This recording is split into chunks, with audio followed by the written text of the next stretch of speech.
మాజీ మంత్రి అచ్చెన్నాయుడి ఈఎస్ఐ వ్యవహారంలో ఏసీబీ కోర్టు సిఐడి అధికారులకు జగన్మోహన్ రెడ్డికి ఊహించని ట్విస్ట్ ఇచ్చిందా?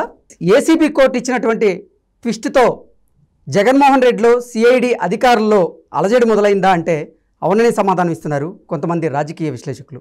ఇక ఇదే అంశానికి సంబంధించి మనతో మాట్లాడేందుకు ప్రముఖ రాజకీయ విశ్లేషకులు రాజేష్ అప్పసాని గారు మనతో ఉన్నారు. సార్తో మాట్లాడదాం. సార్ నమస్తే అండి. నమస్తే సార్, అచ్చెన్నాయుడు గారి ఈఎస్ఐ స్కామ్లో గతంలో ఆయన మీద అంటే ఆయన మంత్రిగా ఉన్నప్పుడు అవకతవకలు జరిగాయంటూ కూడా సిఐడి అధికారులు ఆయన్ని గోడదూకి మరీ అరెస్ట్ చేశారు.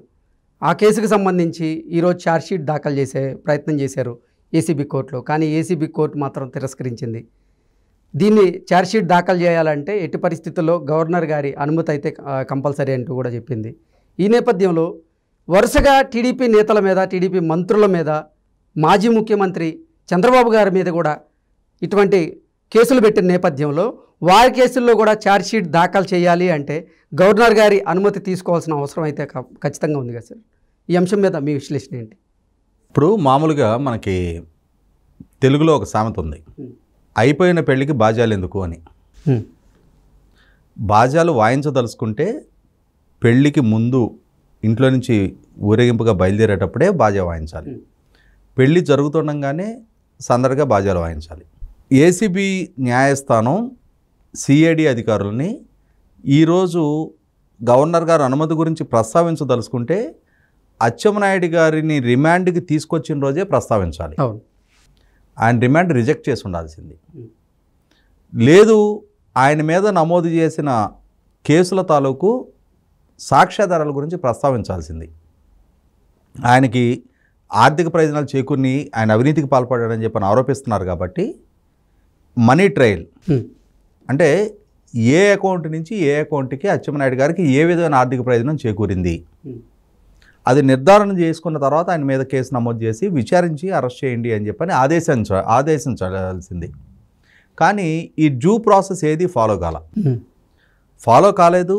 ఆయన్ని ఏదో అంతర్జాతీయ టెర్రరిస్ట్ని అరెస్ట్ చేసినట్టుగా వందల మంది పోలీసులు ఆ గ్రామాన్ని చుట్టుముట్టి కాంపౌండ్ వాళ్ళు దూకి ఆయన్ని ఫైల్స్ ఆపరేషన్ చేయించుకొని హాస్పిటల్ నుంచి డిశ్చార్జ్ అయ్యి వచ్చారు ఆ ముందు రోజు ఆయన. అటువంటి ఆయన్ని అరెస్ట్ చేసి ఇంకా ఆయన ఏదైనా విదేశాలకు పారిపోవట్లేదు కదా, ఆయన రికవర్ అయిన తర్వాత అదుపులోకి తీసుకోవచ్చు కదా. లేదా ఆయనకు నోటీస్ ఇచ్చి మీరు పలానా రోజు విచారణకు రండి, లేదు అక్కడే మీ ఇంట్లోనే విచారణ చేస్తాం, మీరు సహకరించండి అని చెప్పని నోటీసులు ఇవ్వచ్చు కదా. ఆ ప్రయత్నం ఏం చేయాల. అంటే ఇక్కడ ఉద్దేశపూర్వకంగా ప్రభుత్వం ఆయన్ని కేసుల పేరిట వేధింపులకు గురి చేయాలనే లక్ష్యంతో ఈ అరెస్ట్ జరిగింది. అంతేగాని ఆయన ఏదో తప్పు చేసిన ఆధారాలు వాళ్ళ దగ్గర ఉండి కాదు, ఆధారాలు ఆయన ముందు పెట్టి విచారణ చేసి కాదు. కేవలం జగన్మోహన్ రెడ్డి గారికి అచ్చెన్నాయుడు గారిని అరెస్టు చేయడం ద్వారా అప్పటి వరకు చాలా సందర్భాల్లో అచ్చెన్నాయుడు గారు జగన్మోహన్ రెడ్డి గారి కేసుల గురించి, ఆయన జైలు జీవిత చరిత్ర గురించి అసెంబ్లీలో ప్రతి సవాళ్ళు విసురున్న నేపథ్యంలో నాకే కాదు నీకు కూడా ఈ జైలు జీవిత చరిత్ర ఉంది అని చెప్పని ఒక అనుభవపూర్వకంగా ఆయనకు తెలియజేయడం కోసం చేసిన చర్య అది. తనకి దక్కిన అధికారాన్ని రుచి చూపించడం కోసం చేసిన చర్య అది.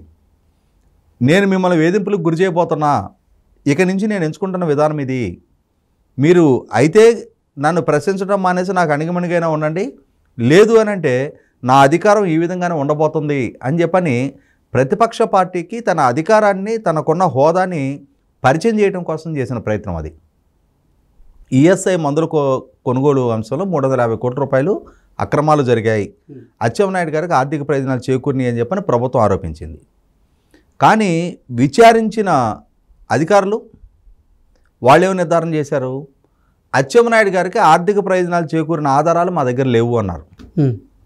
అంటే ఆర్థిక ప్రయోజనాలు చేకూరిన ఆధారాలు మీ దగ్గర లేనప్పుడు ఆయన్ని దోషిగా చూపించి అరెస్ట్ చేసి 100 కిలోమీటర్ల ఆపరేషన్ చేయించుకున్న ఆయనతో ప్రయాణం చేయించి ఆయన హాస్పిటలైజ్ చేయించి ఆయనకి కరోనా సోకి ఆయన ప్రాణానికి ఏదైనా ప్రమాదం ఎదురై ఉన్నట్టయితే, ఏదైనా ప్రాణాంతకంగా మారి ఉన్నట్టయితే ఎవరు బాధ్యులు? ఇవాళ ఏసీబీ కోర్టు న్యాయమూర్తి గారు కూడా ఇప్పుడు చెప్తున్నారు చల్లగా, మీరు గవర్నర్ గారు అనుమతి తీసుకోండి ఛార్జ్షీట్ దాఖలు చేయడానికి అని చెప్పని. ఛార్జ్షీట్ దాఖలు చేయడానికి గవర్నర్ గారు అనుమతి ఏంటి? కేసు నమోదు చేయడానికే గవర్నర్ గారు అనుమతి తీసుకొని ఉండాల్సింది. అప్పుడే ప్రస్తావించాల్సింది, అప్పుడే ప్రశ్నించాల్సింది.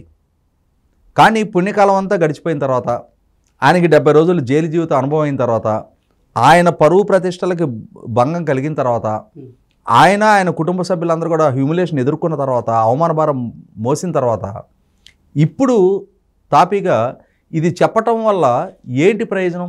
ఈ జరిగిన నష్టం వెనకొస్తుందా? ఇదే గవర్నర్ గారి అనుమతి గురించి ఇదే న్యాయమూర్తి గారి ముందు రీసెంట్గా చంద్రబాబు నాయుడు గారి రిమాండ్ సందర్భంగా ప్రస్తావించారు. అప్పుడు ఎందుకు పరిగణలోకి తీసుకోలేదు? మంత్రి హోదాలో అచ్చెన్నాయుడు గారు తీసుకున్న నిర్ణయాల పర్యవసానం కేసు నమోదైంది కాబట్టి ఇప్పుడు గవర్నర్ గారి అనుమతి గురించి ప్రస్తావిస్తున్నారు. చంద్రబాబు నాయుడు గారు కూడా ముఖ్యమంత్రి హోదాలో తీసుకున్న నిర్ణయాల పర్యవసానం ఆయన మీద కేసు నమోదు చేశారు కదా.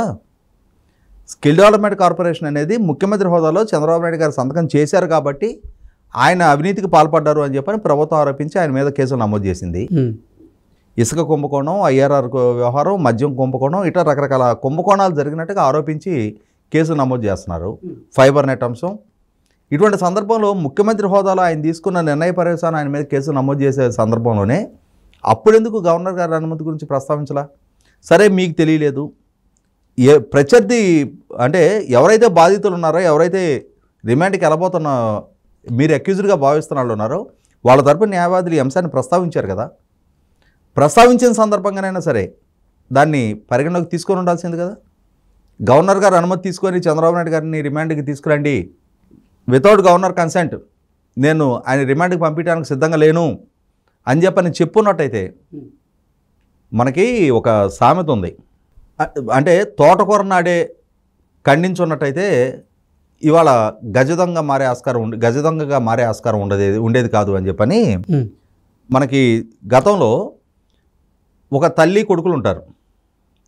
వీడు పక్కింట్లో నుంచి తోటకూర దొంగతనం చేసి తీసుకొస్తాడు. మా అబ్బాయి గాంగ తీసుకొచ్చాడు అని చెప్పని ఆ పూట వండి పెట్టుద్ది. ఓహో, మా అమ్మకి బాగా నచ్చుతుంది కదా అని చెప్పని మరుసటి రోజు కోడి పెట్టని తెస్తాడు. ఆ మరుసటి రోజు ఇంకొకటి తెస్తాడు. మెల్లగా అది స్థాయి పెరిగి వాడు ఒక గజ దొంగగా మారతాడు. చివరికి పోలీసులు అరెస్ట్ చేసి జైల్లో పెట్టి వాడికి కఠిన శిక్ష వేస్తారు. అప్పుడు కొడుకుని పరామర్శించడానికి వచ్చుద్ది. అమ్మ, నీకు ఒక రహస్యం చెప్తాను రా అంటాడు.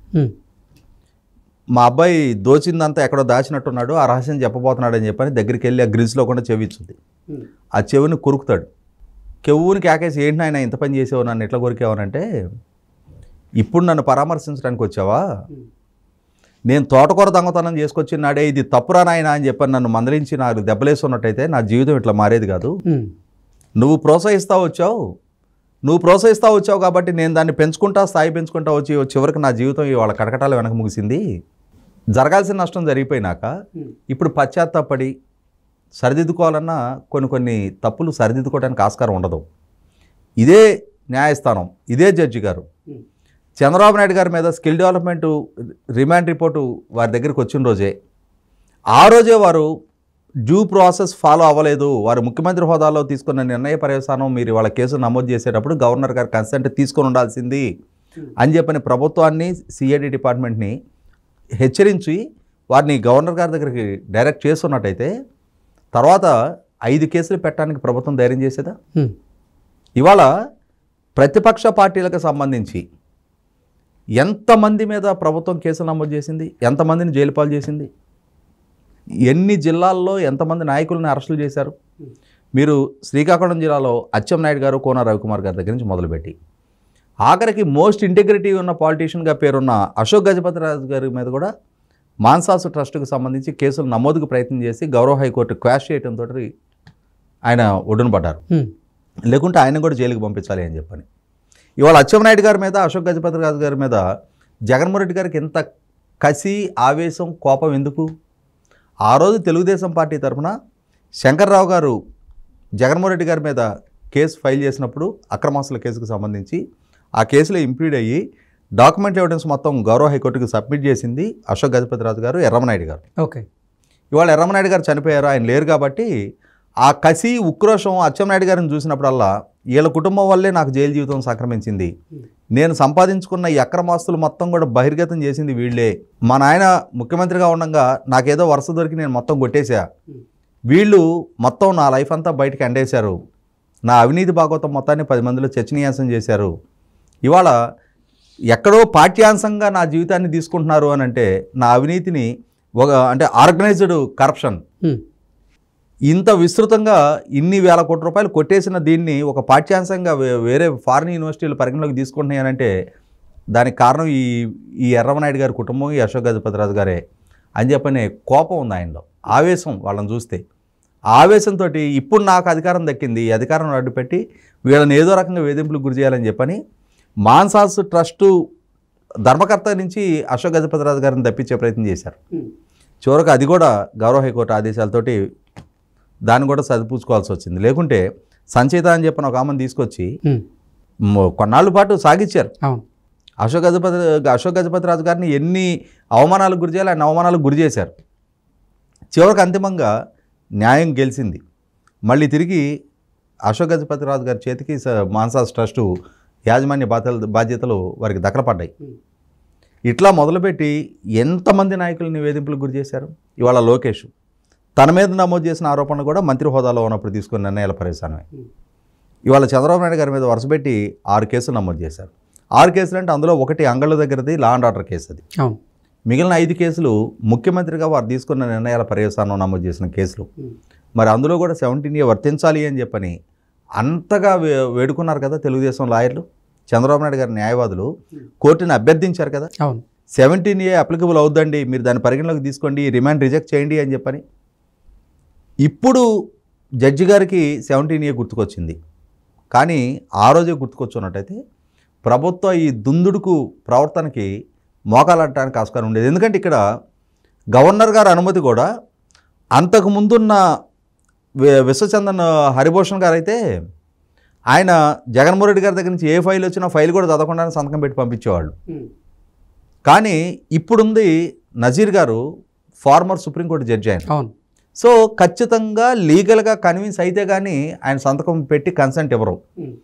ఆయన లీగల్గా కన్విన్స్ అవ్వాలి అని అంటే చంద్రబాబు నాయుడు గారికి ఆ కరప్టెడ్ మనీ ముట్టింది అని చెప్పిన ఆధారాలు ఎస్టాబ్లిష్ చేయాలి ముందు. ఆ కరప్షన్లో ఆయన భాగస్వామి, ఆయనకి ఆ లబ్ధి చేకూరింది, మనీ ట్రయల్ ఇది ఈ విధంగా రూటీన్ అయింది అని చెప్పని ఎస్టాబ్లిష్ చేయాల్సిన బాధ్యత అధికారులది. వీళ్ళకి ఈ రోజు దాకా ఎక్కడ దాన్ని ట్రాక్ చేయగలిగింది కనీస మాత్రపు ఆధారాలు వాళ్ళ దగ్గర లేవు.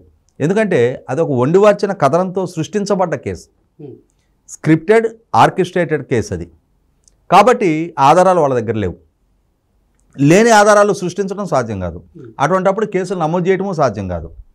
కాబట్టి వాళ్ళు చేసింది ఏంటి అంటే న్యాయమూర్తి గారు వీళ్ళ మాటలు విన్నారు. ఈ అడిషనల్ అడ్వకేట్ జనరల్గా ఉన్న పొనవోలు సుధాకర్ రెడ్డి భీకరంగా చేసిన వాదనలతోటి కన్విన్స్ అయ్యి న్యాయమూర్తి గారు ఆ రోజు 17A పరిగణలోకి తీసుకోవాలి. పుణ్యకాలం అంతా గడిచిపోయింది. వాళ్ళ జైలు జీవితం అనుభవాలు ఏర్పడ్డాయి. వాళ్ళకి జీవితంలో ఇది కూడా ఒక అనుభవం ఎదురవ్వాల్సిన పరిస్థితులు వస్తాయి అని చెప్పని బహుశా చంద్రబాబు నాయుడు గారి జీవితంలో ఎప్పుడు ఆయన ఫీల్ అయ్యి ఉండరు, ఆలోచించుండరు. కానీ దాన్ని కూడా జగన్మోహన్ రెడ్డి గారు పరిచయం చేశారు.